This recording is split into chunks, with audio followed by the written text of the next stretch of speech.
The stars are still visible when I step outside to face the long road stretching out into the dark horizon.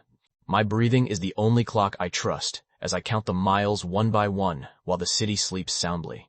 Rain begins to fall heavily, but I do not seek shelter because the race will not stop for a storm today. A sharp cramp pulls at my calf muscle, so I slow my pace, but I refuse to stop moving forward now.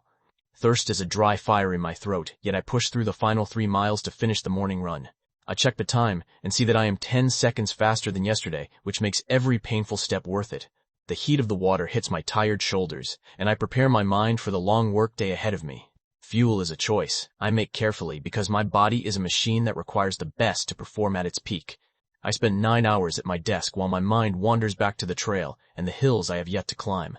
Evenings are for recovery, so I roll out the tension in my muscles and plan the next route through the woods. The sun breaks the tree line on Saturday morning as I tackle the 20-mile loop for the 5th time this month. Mud cakes my shoes and weight is added to every stride, but I find a rhythm that feels like flying today. My lungs burn like they are filled with hot coals, so I pause for 1 minute before starting the final sprint. I watch my shadow grow long and lean as I become a version of myself that I once thought was impossible. The ice water numbs the inflammation in my joints, and I grit my teeth against the cold for 10 minutes. Every day on the calendar has a red mark, signifying a completed workout and a promise kept to myself today. The loneliness of the long-distance runner is a quiet friend that keeps me company through the hardest miles of all. The day of the race arrives, and I pin my number to my chest with hands that no longer tremble with fear. Hundreds of runners wait for the gun to fire, and I find my center amidst the nervous energy of the group.